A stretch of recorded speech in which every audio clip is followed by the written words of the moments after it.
All right, today's topic: what is a portable power station and do you need one?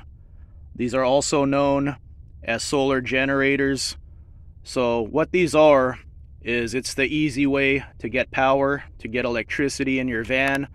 So, the battery's built in, you have household plugs, USB plugs, and a 12 volt. There's three ways you could charge this, and it came with two. 12 volt, let's go ahead and plug in the 12 volt. So to charge it, you plug it into input, and I'm getting 14 watts in right now. The other way is household plugs, and that's going to charge it a lot faster. So let's go ahead and put the household plug in. So almost 60 watts in with the household plug. And the last way you could charge it is with solar, which is not included. I'm going to go ahead and show you guys my solar setup for this right now. Here's a 50 watt solar panel on my roof, and it has the adapter that I could use to charge up the solar generator.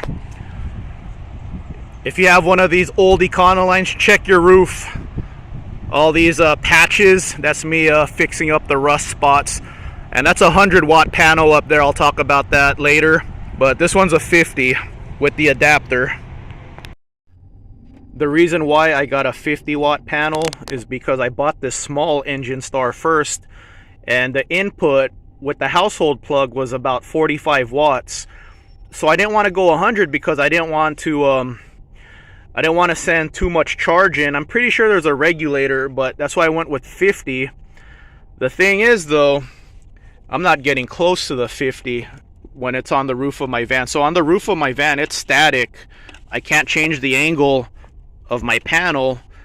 But there you go. That's all I'm getting right now is 11 watts in.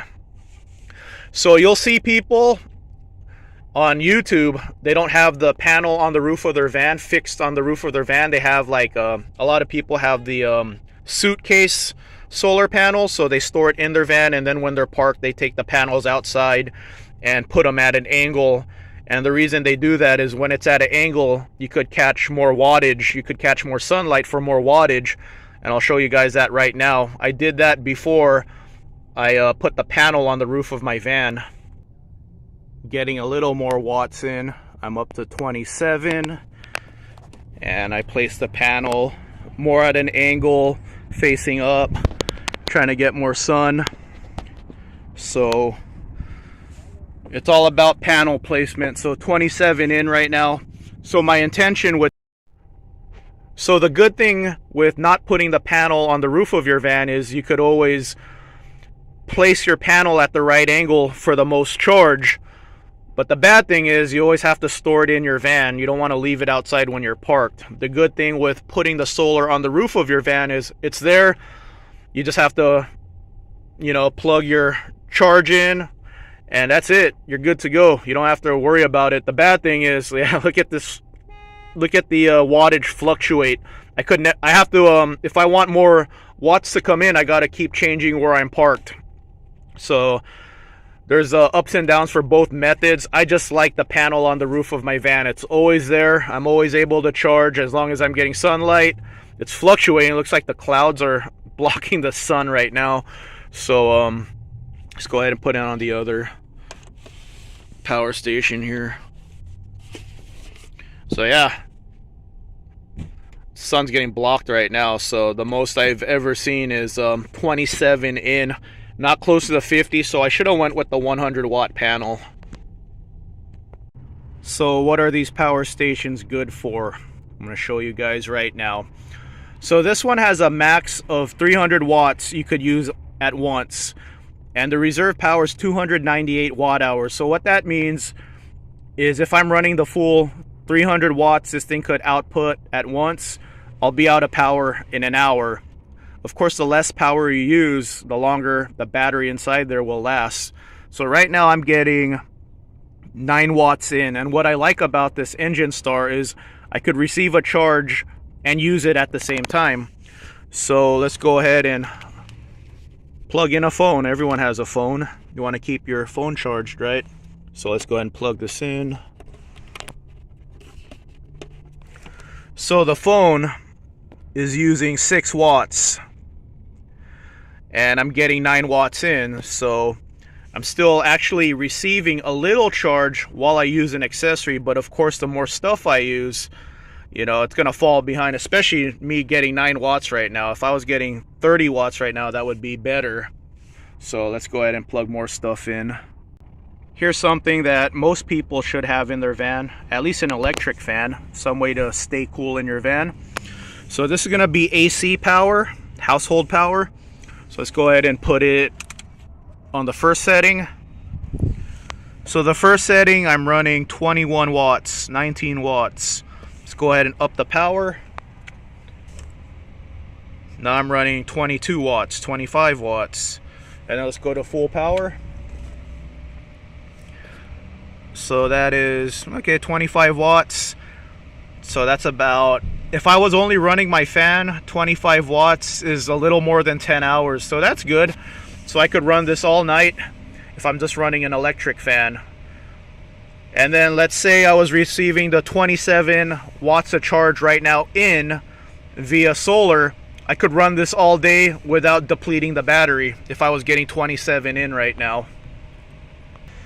Running about 80 watts right now, and I'm using all forms of power. 12 volt, again, this is a 12 volt adapter right here. So you could run multiple 12 volts, USB, household, and household. So with the 12 volt, I'm running my space cooler. So I have a fan and a space cooler. And then the 12 volts going into my other power station. So I'm charging it a little bit. I'm getting 3 watts in, 3 watts out. I am charging my Wi-Fi with this one. So this one doesn't allow you to use household power and receive a charge in like the big one. That's what I like about the big one. You could use all forms of electricity while you're receiving a charge. When you're receiving a charge on this one, it doesn't allow you to use household plug. Let me demonstrate. See, household plug is AC, but if I try to charge it, the AC will go away. See, AC went away. So I do like how the big one allows everything. So I'm also running my TV and TurboGrafx 16 mini console. So yeah, there's a little power demonstration. So I'm only getting 9 in on solar right now. Let me go ahead and charge this with household plug. Now look at that input. 60 watts in now using the house plug. So how exactly am I using the house plug? I'll show you right now. The appeal of these portable power stations for most people is the simplicity. The batteries in here, all your plugs are right in front of you versus solar, which is more complex, and I'll show you how much more complex solar is versus a portable power station. Earlier when I was showing the 2 solar panels on my van, the one towards the front of the van, that's how I'm running my traditional solar setup. The solar panel in the back is how I'm charging my portable power stations. So this wire is coming from the roof, from the solar panel into the charge controller. These wires right here, they're going to the battery right there. And then from the battery, there's the power inverter. And then from the power inverter, here is the surge protector.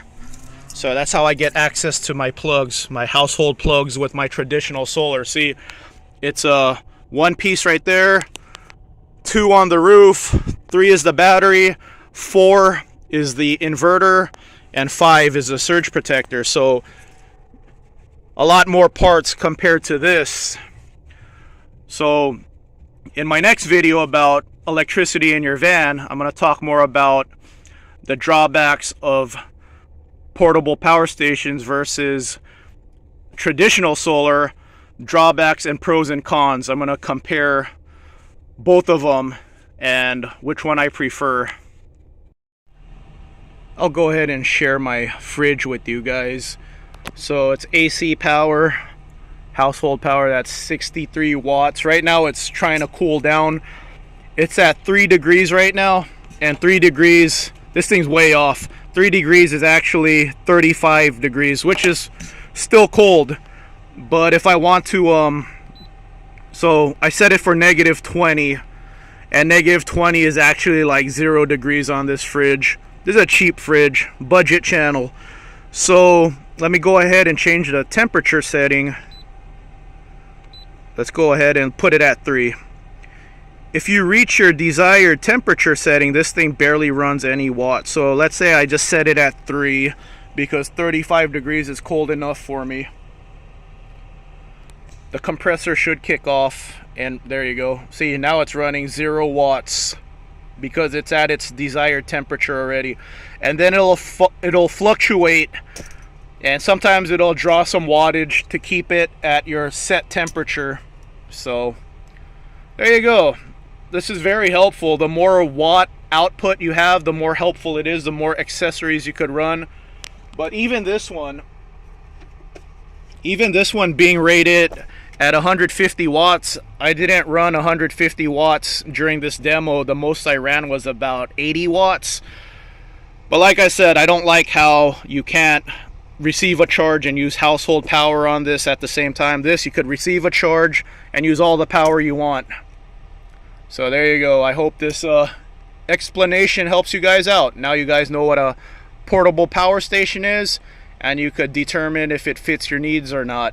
And you don't even need to use it in a van. You could use it in any vehicle, and if there's power outages, you'll have electricity. And the important thing is to, like, if it's the summer, you could power your cooling devices.